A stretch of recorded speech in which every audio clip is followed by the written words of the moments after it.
suis trop contente de vous retrouver pour le 5e jour de la Transat Jacques Vabre. Je voudrais commencer par vous partager cette information qui a été communiquée hier par l'organisation de la Transat Jacques Vabre.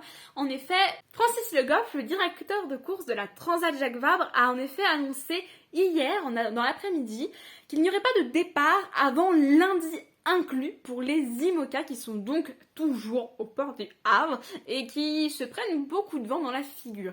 Pour les classes 40 et les Ocean 50 qui sont toujours à Lorient, eh bien, il n'y a pas de scénario de départ qui est envisagé avant lundi aussi. Mais enfin, Francis rappelle quand même qu'ils se saisissent de chaque opportunité en collaboration avec toutes les classes pour la semaine prochaine. Donc on espère un départ le plus rapide possible pour tous ces marins.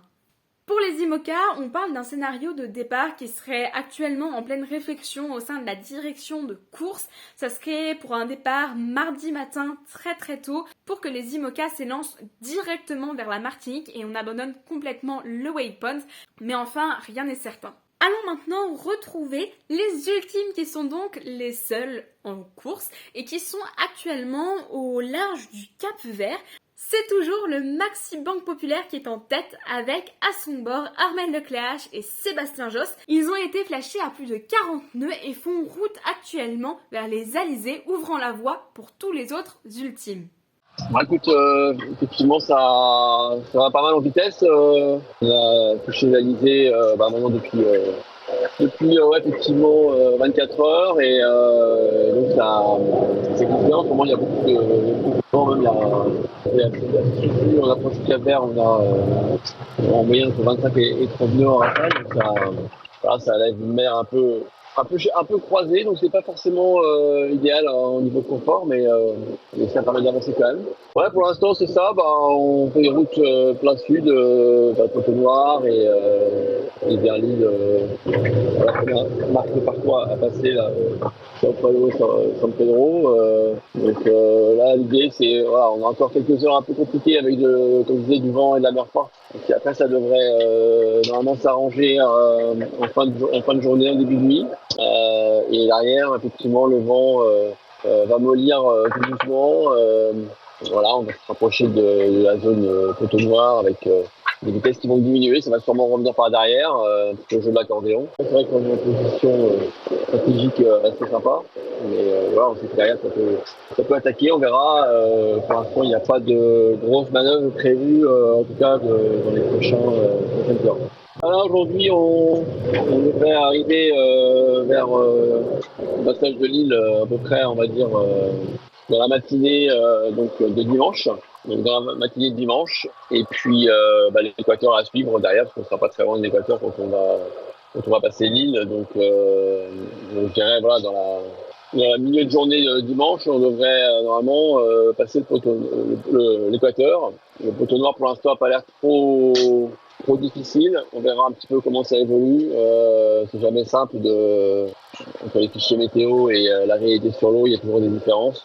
Derrière le Maxi Banque Populaire, on retrouve le Maxi Edmond de Rothschild, le bateau de Charles Caudrelier et d'Erwan Israël. Derrière eux se trouve le trimaran Esver Lazartique de François Gabard et de Tom Laperche. Et d'ailleurs, Tom Laperche a 2-3 choses à nous raconter. Tout va bien sur le trimaran Esver Lazartique. On vient d'empanner, on est en tribord à mur, et le jour se lève. Et c'est vrai que depuis que c'est parti, dès qu'on a touché du vent après Madère, on tient les moyennes entre 30 et 35 nœuds, souvent 35 nœuds de vitesse. Ça fait plaisir, c'est agréable. Les bateaux sont faits pour ça, c'est top. On n'a pas toujours la vitesse idéale qu'on aimerait par rapport aux autres bateaux, mais on s'éclate, c'est bien et on continue de s'appliquer à fond.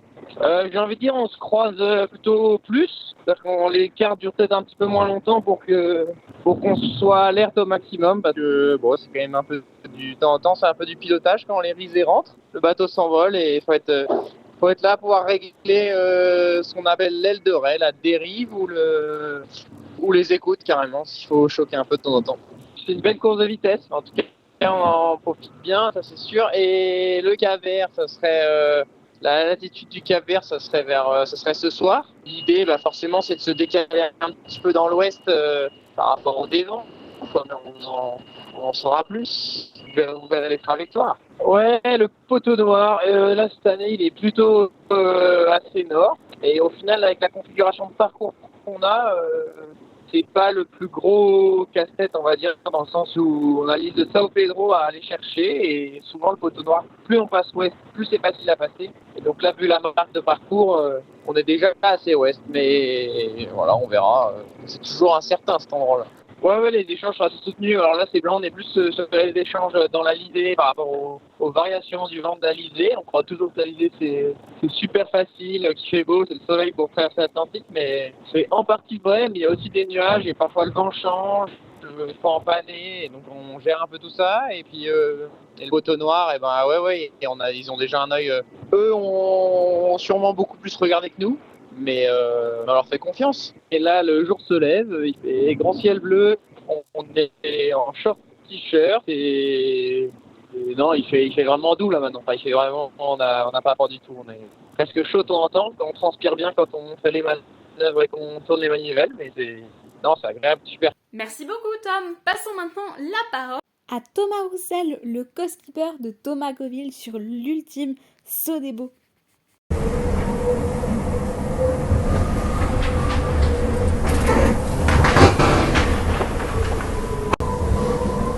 Salut, bienvenue à bord de Sodebo. On est au 5e jour de course et on va arriver au Cap-Vert dans 2 heures. Là on passe l'île des Cap-Verts. Il y a du vent, ça déboule.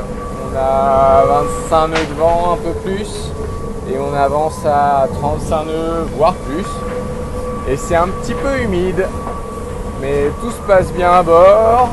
On vient de dépasser un petit pêcheur cap-verdien.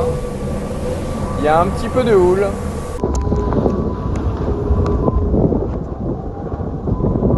Merci beaucoup Thomas. Et pour finir, allons faire un tour chez Actual 3, le trimaran d'Anthony Marchand et de Thierry Chabani.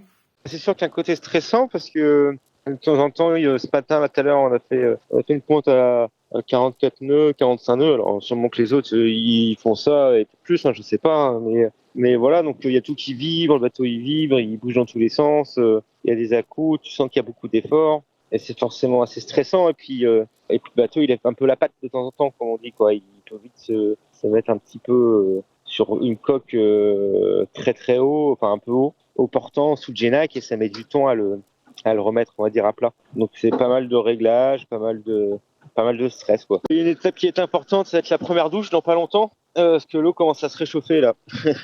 On se rapproche du Cap-Vert. Je pense que ça va faire du bien.